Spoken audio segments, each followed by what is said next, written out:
Hi అండి, అందరికీ నమస్కారం. Welcome to job box 360 YouTube channel.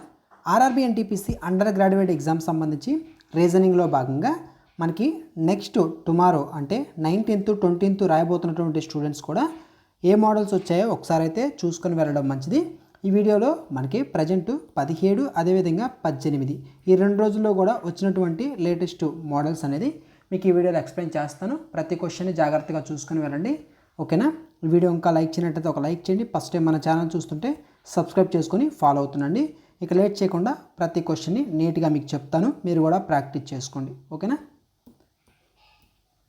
First question, in a certain code language if master is written as OCUVGT, then how will trains be written in that language? మనకి ఇక్కడ ఒక code అని ఒక word అనేది ఇచ్చారు, ఆ వర్డ్ని ఒక కోడ్లో రాశారు. అలాగే ట్రైన్స్ అనే దాన్ని ఎలా రాస్తాం అనేది మనం కనుక్కోవాలి. మాస్టర్ని ఏ విధంగా రాశారు? OCUVGT ఇలాగా కోడ్ రాయడం జరిగింది. మాస్టర్లో ఫస్ట్ లెటర్ ఏంటి? దీన్ని కంపేర్ చేసే విధానం ఇంతే. ఇలాంటి క్వశ్చన్ ఇస్తే ఇలా చేయండి మీరు, ఓకేనా. మాస్టర్లో ఫస్ట్ లెటర్ ఏంటి? ఎం అంటే ఏంటి? 13. ఇక్కడ ఫస్ట్ లెటర్ ఏంటి? ఓ అంటే ఏంటి? 15. 13కి 15కి డిఫరెన్స్ ఎంత? +2 పెరిగింది కదా, కాబట్టి +2.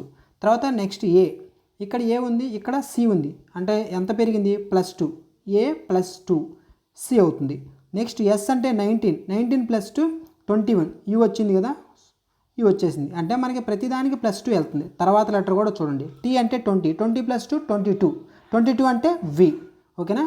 ప్రతి లెటరు, ఓకేనా, +2 అనేది యాడ్ అవుతూ వెళ్తుంది. అలా వెళ్తే మనకి కోడ్ అనేది వచ్చింది. అలాగే ట్రైన్స్ అనే దాన్ని రాయాలి.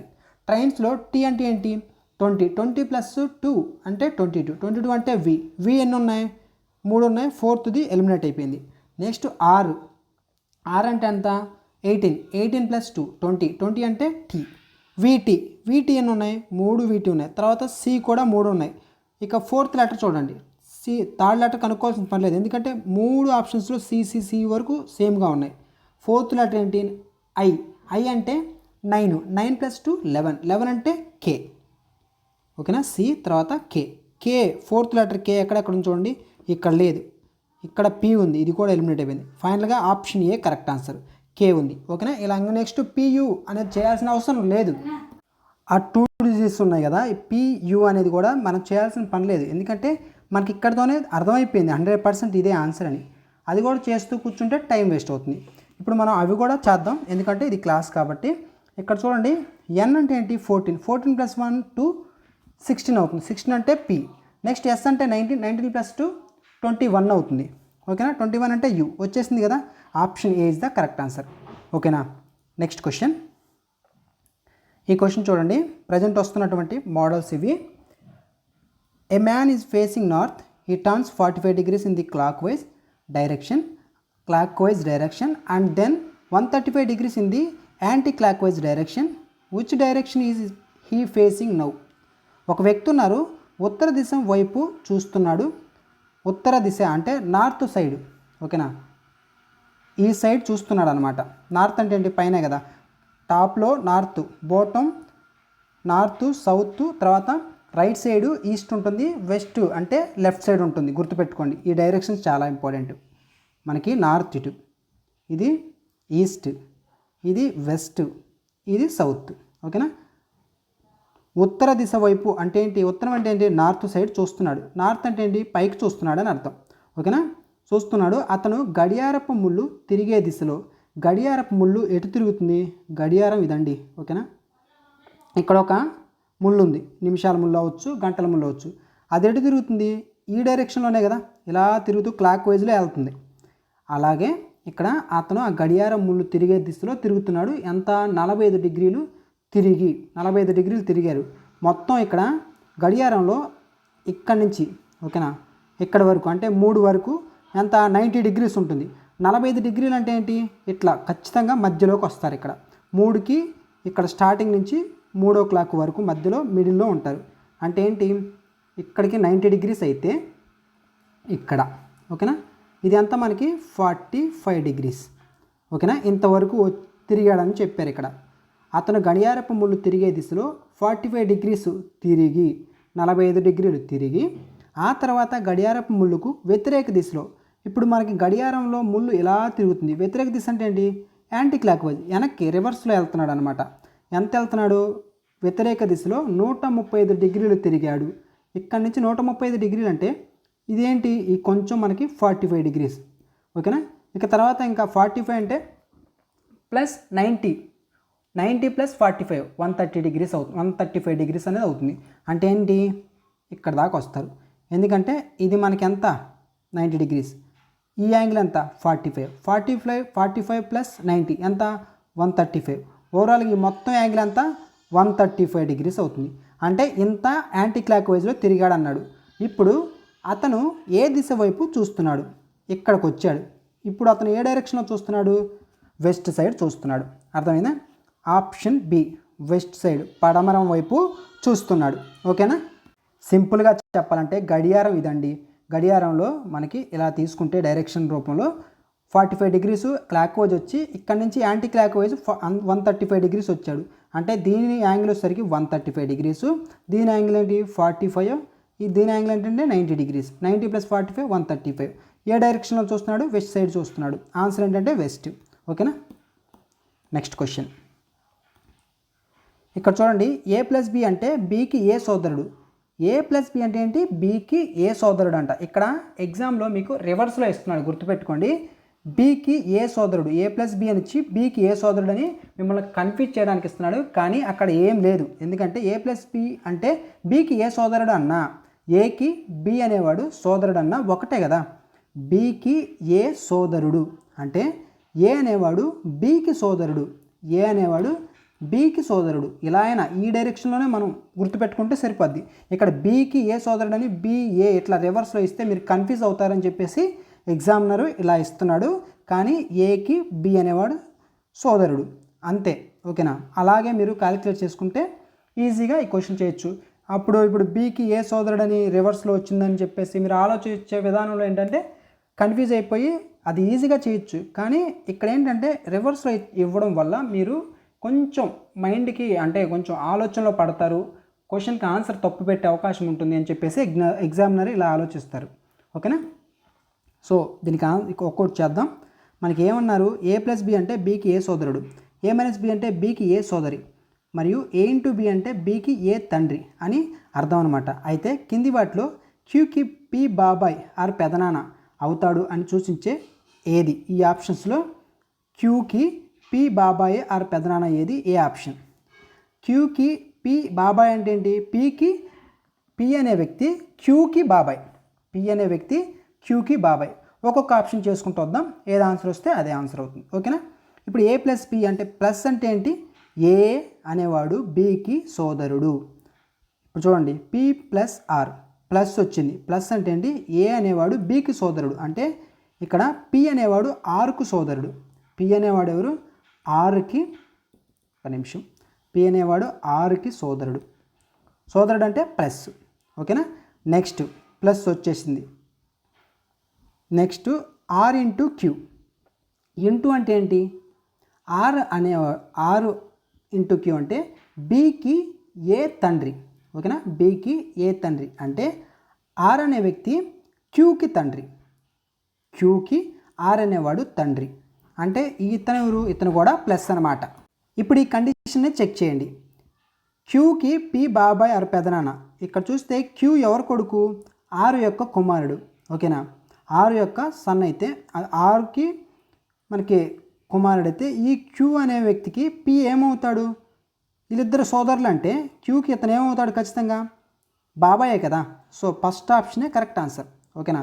మీరు ఇక్కడ కన్ఫ్యూజ్ కాకూడదు. బికి ఏ సోదరుడన్నా, ఏ అనే వ్యక్తి బికి సోదరుడన్నా ఒకటే. ఓకేనా? ఆన్సర్ ఏంటి? ఆప్షన్ ఏనే ఆన్సర్. Next question. 7 + 3 = 40 అంట. 6 + 40 = 6 + 4 = 20 అంట. 8 + 5 = ఎంత? ఓకేనా? ఈ క్వశ్చన్కి కొంచెం ఆలోచించగలిగితే ఆన్సర్ ఈజీగా చేయొచ్చు. ఓకేనా? ఇలాంటి క్వశ్చన్స్కి గుర్తుపెట్టుకోండి, మీకు ఈ క్వశ్చన్ని చేయగలను వెంటనే స్ట్రైక్ అయితే చేసేసి వెళ్ళిపోండి. ఒకవేళ స్ట్రైక్ అవ్వకపోతే ఒక 10 or 12 minutes 12 seconds అనేది ఆలోచించండి. ఇంక అప్పటికీ ఆ యొక్క ఆన్సర్ అనేది వచ్చేటట్లు లేదు అంటే వెంటనే వేరే క్వశ్చన్కి వెళ్ళిపోండి, ఆ టైం సేవ్ చేసుకోండి. ఓకేనా, ఈజీగా చేయొచ్చు. ఓకేనా, మ్యాక్సిమం ఎక్కువగా ఆలోచిస్తే ఈజీగా ఆన్సర్ చేస్తారు. ఈ క్వశ్చన్ చూస్తే ఈ క్వశ్చన్లో ఏం లేదండి, మనకి 7 + 3 = 40 అన్నారు. ఈ 40 ఎలా వచ్చింది? ఫస్ట్ 7 + 3 అంటే 10, 10 × 4 చేస్తే 40 వస్తుంది. అదే కండిషన్ పక్కదాన్ని చూడండి, 6 + 10, 6 + 4 10, 10 ఇక్కడ కూడా 4 చేస్తే 40 ఇక్కడ కూడా వస్తుంది. కానీ ఇక్కడ మనకి 20 ఉంది. ఈ కండిషన్ వర్క్ అవ్వట్లేదు. సో ఈ కండిషన్ మనకు సెట్ కాదు. నెక్స్ట్ చూడండి, 7 × 3 21 అవుతుంది, కానీ ఇక్కడ 40 వస్తుంది. ఇది కూడా వర్క్ అవ్వట్లేదు. ఇప్పుడు చూడండి, ఇక్కడ మనకి ఏం చేస్తున్నారు, 7 3, ఓకేనా, వీటిని స్క్వేర్లు చేద్దాం. 40 అంటే 7² అంతా 49 ప్లస్ 9² అంతా 3² అంటే 9, 49 + 9 అంటే 58 వస్తుంది. మనకి 40 రావాలి. ఇప్పుడు స్క్వేర్లలో మైనస్ చేద్దాం. 7² అంటే 49 మైనస్ 3², దీని ఏ దీని బి అనుకోండి. a² - b² చేయండి. 3² అంటే 9, 49 - 9 ఎంత 40, అంతే కదా. 49 - 9 అంటే 40. ఇక్కడ వర్క్ అయింది. ఇప్పుడు దీన్ని కూడా చూద్దాం. 6² అంటే ఎంత 36 మైనస్ 4² అంటే 16, 36లోంచి 16 తీసేస్తే ఎంత 20. ఇక్కడ కూడా వర్క్ అయింది. సో ఇక్కడ ఏం చేశారంటే a² - b² కండిషన్ను ఉపయోగించారు. ఓకేనా, ఏ అంటే మనకి 7, బి అంటే 3, ఇక్కడ ఏ అంటే 6, బి అంటే 4. అలాగా మనకి దీన్ని కూడా చేయాలి. 8² అంటే 64 మైనస్ 5 అంటే 5², 5² అంటే 25, 65 - 25 64 25, 14 నుంచి 5 పోతే 9, 5 నుంచి 2 పోతే 3, 39. Option B is the correct answer. ఓకేనా, నెక్స్ట్ క్వశ్చన్, 4 అంతస్తుల భవనంలో ఇక్కడ కింద అంతస్తు సంఖ్య 1 అంట, దానిపైన 2 అంటే ఆర్డర్ అనేది చెప్పారు. తర్వాత PQR మరియు ఎస్ అనే 4 వ్యక్తులు 4 వేరువేరు అంతస్తులో నివసిస్తున్నారు. క్యూ బేస్ సంఖ్య అంతస్తులో నివసిస్తున్నాడు. క్యూ అంతస్తుకు సరిగ్గా పైన పి నివసిస్తున్నాడు. ఆర్ అందరికంటే పైన అంతస్తులో నివసించడం లేదు. అయితే అందరికంటే కింద అంతస్తులో అంటే 1వ అంతస్తులో నివసిస్తుంది ఎవరు? ఫస్ట్ ఫ్లోర్లో ఎవరు ఉంటున్నారు అనేది కనుక్కోవాలి. ఫస్ట్ ఇలాంటి క్వశ్చన్స్ ఇచ్చినప్పుడు స్పీడ్గా మీరు ఏంటంటే ఎంతమంది ఉన్నారు ఇక్కడ PQRS 4 మెంబర్స్ ఉన్నారు కాబట్టి ఇలా 1 2 3 4 ఇలా రాసుకొని ఒక బాక్స్ అనేది వేసేసుకోండి. ఓకేనా, మనకి ఇక్కడ చూస్తే 2 ఆప్షన్ అంటే మనకి 2 కండిషన్స్ అనేది రాసుకోండి. ఒకటి కాకపోతే ఇంకొకటి ఖచ్చితంగా ఆన్సర్ అవుతుంది. ఒకటే రాసుకుంటే ఒకవేళ అక్కడ ఏమన్నా తప్పు వస్తే మరలా ఇంకొకటి సపరేట్గా రాయడానికి టైం వేస్ట్ అవుద్ది. ఇప్పుడు ఏమన్నారు, క్యూ బేస్ సంఖ్య అంతస్తులో నివసిస్తున్నాడు, ఎన్నో నెంబర్లో ఉన్నాడని చెప్పలేదు. బేస్ సంఖ్య అంటే ఏంటి, ఇక్కడైనా క్యూ ఉండొచ్చు. ఇక్కడ ఇంకొక పాసిబిలిటీని రాసుకున్నాను కాబట్టి ఇక్కడ కూడా 3 అనేది కూడా మనకి బేస్ కాబట్టి ఇక్కడ కూడా రాసుకున్నాను. ఓకేనా, క్యూ నెక్స్ట్ ఏమన్నారు, క్యూ అంతస్తుకు సరిగ్గా పైన పి నివసిస్తున్నాడు. క్యూకు పైన ఎవరు ఉన్నారు, పి, ఇక్కడ కూడా పి. నెక్స్ట్ చూడండి, ఆర్ అందరికంటే పైన అంతస్తులో నివసించడం లేదు. ఓకే, అయితే అందరికంటే కింద అంతస్తులో నివసిస్తుంది ఎవరు? ఆర్ అందరికంటే పైన నివసించట్లేదు అంటే ఈ కండిషన్ చూడండి, ఆర్ పైన నివసించట్లేదంటే ఈ థర్డ్ ప్లేస్లో రాసుకోవచ్చు కదా. రిమైనింగ్ మిగిలింది ఎవరు, PQRS మిగులుతారు. అంటే 1వ అంతస్తులో ఎవరు ఉంటారు, క్యూ అనే వ్యక్తి ఉంటారు. కాబట్టి ఆన్సర్ ఏంటి, option B is the correct answer. ఓకేనా, నెక్స్ట్ క్వశ్చన్, 12ని 156గా రాశారు, 14ని ఏ విధంగా రాస్తారు? ఓకేనా, అనాలజీకి సంబంధించినటువంటి క్వశ్చన్ ఇది. 12 అనేది 156గా రాశారు, దాన్ని ఎలా రాశారనో చూడండి. మనకి 156 ఇక్కడ 12, ఇక్కడ మనం గమనిస్తే 12 స్క్వేర్ చేయండి. 12 స్క్వేర్ చేస్తే అంత 144. ఈ 144 అనేది 156కి దగ్గరలో ఉంది. ఎంత ఉంది 144, ఎంత యాడ్ చేస్తే 156 అవుతుంది, ప్లస్ 12 యాడ్ చేస్తే 156 అనేది అవుతుంది. అంటే మనకి ఏం చేశారు, ఏదైతే నెంబర్ ఉందో ఆ నెంబర్ అదేవిధంగా ఇంటూ n+1. ఈ కండిషన్లో మనకి ఈ యొక్క క్వశ్చన్ అనేది ఉంది. ఇక్కడ n+n+1 దీన్ని ఎలా రాసుకోవచ్చు, n² + n, ఈ విధంగా రాయొచ్చు కదా. n × n, n² + n × 1 అంటే n. ఎన్ స్క్వేర్ ప్లస్ ఎన్. ఎన్ అంటే ఏంటి ఇక్కడ 12. 12 స్క్వేర్ ప్లస్ 12 ఎంత 156 అయింది. అలాగే ఇది కూడా రాయండి. 14 అంటే 14 స్క్వేర్ ఎంత 196 ప్లస్ మరలా 14. 196 ప్లస్ 14 ఎంత, ఈ 4ను ఒకటి యాడ్ చేయండి 200, ఈ ఒక 10 210. Option B is the correct answer 210 అనమాట. ఓకేనా. Next question, all pens are pencils, some pencils are erasers అంట. పెన్నులు మొత్తం, ఓకేనా, పెన్ అనేది మొత్తం రాశాను. పెన్నులు మొత్తం ఏంటంటే పెన్సిల్స్ అయితే సమ్ పెన్సిల్స్ కొన్ని పెన్సిళ్ళు ఏంటి ఎరేజర్లు. ఓకేనా. కండిషన్ చూడండి, conclusions, all pens being erasers is possibility. అన్ని పెన్నులు రబ్బర్లు అయ్యే అవకాశం ఉంది. పాసిబిలిటీ అన్నారంటే క్వశ్చన్ చాలా జాగ్రత్తగా చేయాలి. పాసిబిలిటీ అన్నారంటే మనకి ఏంటంటే పెన్నులు మొత్తం ఎరేజర్లు అయ్యే అవకాశం ఉంది అని చెప్పేసి అడుగుతున్నారు. ఉందా లేదా అనేది మనం చెప్పాలి. ఇక్కడ ఏమన్నారు, పెన్నులు మొత్తం పెన్సిళ్ళు అన్నారు. ఇక్కడ ఆ కండిషన్ రాస్తాను చూడండి. దీనికి సంబంధించి ఇవన్నీ ఏంటండి పెన్సిల్స్. ఓకేనా, ఇవన్నీ పెన్సిల్స్. అయితే పెన్నులు మొత్తం పెన్సిల్స్ అంటే ఏంటి, నేను ఇక్కడ రాసుకుంటున్నాను పెన్నులు మొత్తం పెన్సిల్స్. ఓకే. ఇప్పుడు ఎరేజర్లు బయట, ఇప్పుడు ఎరేజర్లు కొన్ని ఎరేజర్లు పెన్సిల్ అన్నారు కాబట్టి ఇలాగ కూడా రాయొచ్చు కదా.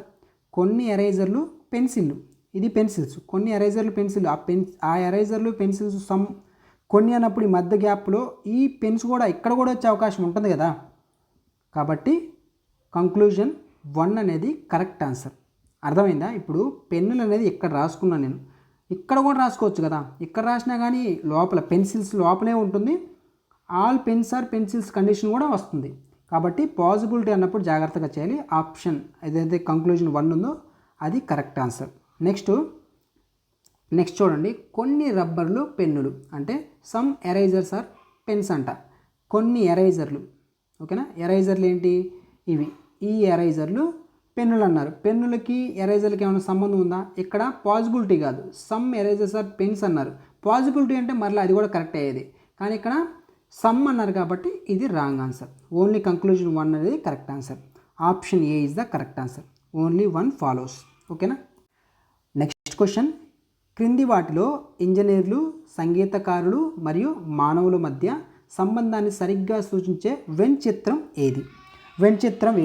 మనకి ఇక్కడ గమనిస్తే మానవులు, చాలామంది చేసే మిస్టేక్ ఏంటంటే, ఓకే మానవులు అంటే ఒక సర్కిల్ తీసుకుంటారు, తర్వాత వాళ్ళలోనే ఇంజనీర్లు కూడా మానవులే కాబట్టి ఇంజనీర్లు, తర్వాత సంగీతకారులు వీళ్ళు వేరు అని చెప్పేసి మనకి సపరేట్గా లోపలే 2 సున్నాలు చుట్టేసి ఆన్సర్ అదని చెప్పేసి వెళ్తారు. కానీ అది రాంగ్ ఆన్సర్ అవుద్ది. ఓకేనా. ఎందుకంటే గుర్తుపెట్టుకోండి, మనకి ఇక్కడ కండిషన్లో ఎక్కడైనా కానీ ఇంజనీర్లు సంగీతకారులు కాదు అని చెప్పేసి ఎక్కడని చెప్పారా, చెప్పలేదు. కాబట్టి మానవులు, ఓకేనా, మానవుల్లో ఇంజనీర్లలో కొంతమంది సంగీతకారులు కూడా అయ్యే అవకాశం ఉంటుంది కదా. కాబట్టి ఇంజనీర్లు తర్వాత సంగీతకారులు ఇలా ఉంటుంది. ఇది కండిషన్ కరెక్ట్ అనమాట. ఎందుకంటే అక్కడ ఈ ఇంజనీర్లు సంగీతకారులు వేరు అని చెప్పలేదు కాబట్టి ఇది correct answer. Option A is the correct answer. ఓకేనా. నెక్స్ట్ క్వశ్చన్, ZWSN ఇక్కడ క్వశ్చన్ మార్కులో ఏం వస్తుంది.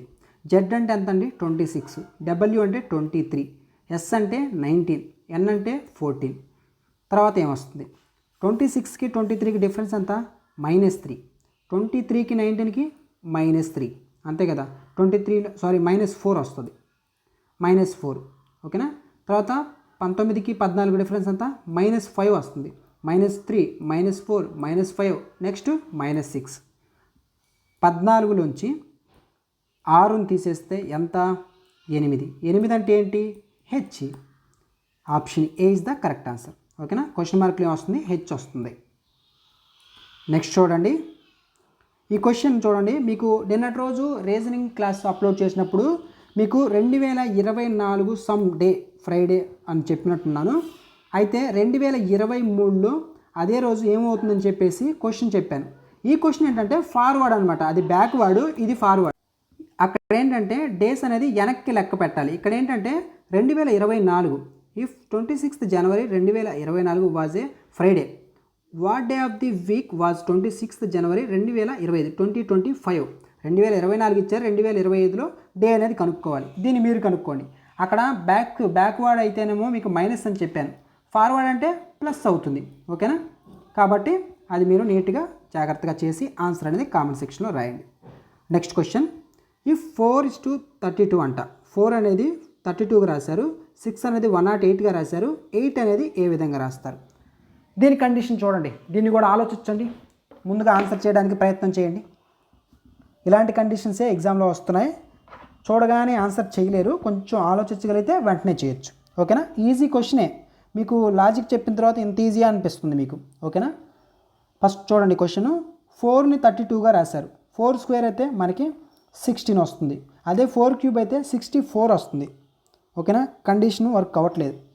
ఇక్కడ 6 స్క్వేర్ అంటే 36, దాన్ని డబల్ చేసినా కానీ 72కి వెళ్తుంది. కాబట్టి కండిషన్ అది వర్క్ అవ్వట్లేదు. మీకు ఇక్కడ కండిషన్ ఏంటంటే చెప్తాను చూడండి, మనకి n స్క్వేర్ ఇంటూ n/2 ఇలాగే ఉంటాయండి కండిషన్స్. ఓకేనా? అంటే ఏంటంటే ఇచ్చినటువంటి ఏదైతే 4 ఉందో 4ని స్క్వేర్ చేసి, అంటే 4 స్క్వేర్ అంటే 16 ఇంటూ ఆ 4ని సగం చేయాలి. సగం చేసినటువంటి విలువని 16తో మల్టిప్లై చేయాలి. 4ని సగం చేస్తే 2 అవుతుంది. 16 2 అంతా 32 వచ్చింది కదా. సేమ్ దాన్ని కూడా ఇక్కడ కూడా అదే కండిషన్ అప్లై చేయండి. 6 స్క్వేర్ అంటే 36 ఇంటూ 6 n/2 అంటే ఏంటి? 6/2. 6/2 అంటే 3. 36 ఇంటూ 3 అంటే ఎంత? 108. అర్థమైందా? n square into n/2 condition అనమాట ఇది. ఇప్పుడు 8ని కూడా అలా చేయండి. 8 స్క్వేర్ అంటే 64 ఇంటూ 8లో హాఫ్ ఎంత? 4 కదా. 64 ఇంటూ 4, 6 4 24, 4 4 16, 6 తర్వాత 1 4 5 2 256. Option B is the correct answer, 256 అనమాట. ఓకేనా? Next question, arrange the following words in a meaningful logical order: injury, ambulance, accident, hospital and treatment. ఓకేనా? క్రింది పదాలను ఒక అర్థవంతమైన తార్కిక క్రమంలో అమర్చండి. గాయం, అంబులెన్స్, ప్రమాదం, ఆసుపత్రి, చికిత్స. ఇక్కడ మనకి ఒక ఆర్డర్లో మనం అరేంజ్ చేయాలి వీటిని. ఇక్కడ ఆ ఆర్డర్ ఏంటనేది కరెక్ట్ ఆన్సర్ అనేది చేయాలి. ఓకేనా? ఇక్కడ చూడండి, వరుసగా మనం గమనిస్తే గాయం, అంబులెన్స్, ప్రమాదం, ఆసుపత్రి, చికిత్స. ఫస్ట్ ఆఫ్ ఆల్ ఏంటి? ప్రమాదం జరిగిన తర్వాత గాయాలు అవుతాయి. గాయాలైన తర్వాత అంబులెన్స్ అనేది వస్తుంది, తర్వాత 2. అంబులెన్స్ వచ్చి యాడికి తీసుకెళ్తుంది? ఆసుపత్రికి తీసుకెళ్తుంది కాబట్టి 4. ఆసుపత్రికి తీసుకెళ్ళినాక ఏం చేస్తారు? చికిత్స చేస్తారు కాబట్టి ట్రీట్మెంట్ అనేది చేస్తారు 5. 3 1 2 4 5. 3 1 2 4 5. 3 1 2 4 5 ఎక్కడ ఉంది? Okay, option A is the correct answer, 3 1 2 4 5. ఓకేనా? ఈ విధంగా అయితే క్వశ్చన్స్ ఉంటాయి. కాబట్టి ఈ క్వశ్చన్స్ని జాగ్రత్తగా మీరు ప్రాక్టీస్ చేయగలిగితే ఎగ్జామ్లో కూడా ఏ మోడల్స్ ఉంటాయి. కాబట్టి జాగ్రత్తగా ఎవరైతే ప్రాక్టీస్ చేస్తారో ఈజీగా అక్కడ కూడా స్కోర్ అనేది తెచ్చుకుంటారు. ఈ వీడియో లైక్ చేయనట్లయితే ఒక లైక్ చేయండి. మీకు ఏదైనా డౌట్స్ ఉంటే కామెంట్ సెక్షన్లో రాయండి. ఓకేనా? గ్రూప్ డికి సంబంధించి క్లాసులు అడుగుతున్నారు. ఓకేనా? గ్రూప్ డికి సంబంధించి కూడా మీకు క్లాసులు అనేది అప్లోడ్ చేయడం జరుగుతుంది. అక్కడ అప్లోడ్ చేస్తున్నటువంటి అంటే ఈ గ్రూప్ డికి సంబంధించి ఒక సిరీస్ అనేది స్టార్ట్ చేస్తాను. మోస్ట్ ఇంపార్టెంట్ మోడల్స్ గత సంవత్సరాల్లో, అదేవిధంగా ప్రజెంట్ ఆర్ఆర్బి ఎన్టీపీసీ కానీ, అదేవిధంగా ఎన్టీపీసీ అండర్ గ్రాడ్యుయేట్ ఎగ్జామ్స్ సంబంధించి కానీ వీటిల్లో రిపీట్ అయినటువంటి మోడల్స్, గ్రూప్ డిలో గత సంవత్సరంలో రిపీట్ అయినటువంటి మోడల్స్, ఇవన్నీ మీకు గ్యాదర్ చేసి మీకు ఒక సిరీస్ వైజ్గా వీడియోస్ అనేది అప్లోడ్ చేయడం జరుగుతుంది. వాటికి సంబంధించి నేను క్లాసులు అనేది స్టార్ట్ చేస్తున్నాను. ఓకేనా? ఇక గ్రూప్ డికి సంబంధించి కూడా క్లాసులు అనేది ఇటు అర్థమెటిక్, అదేవిధంగా రీజనింగు, తర్వాత మనకి జీకే, దాంట్లో జనరల్ సైన్స్ నుంచి కూడా క్వశ్చన్స్ వస్తాయి. వాటికి సంబంధించి కూడా మీకు క్లియర్గా ఒక్కొక్క టాపిక్ అనేది అందిస్తూ వెళ్ళడం అయితే జరుగుతుంది. దాంట్లో కూడా మీరు స్కోర్ తెచ్చుకునే విధంగా మీకు క్లాసెస్ అనేది ఉండబోతున్నాయి. ఓకేనా? సబ్స్క్రైబ్ చేసుకున్నట్లయితే సబ్స్క్రైబ్ చేసుకొని ఫాలో అవుతుండండి. Thanks for watching.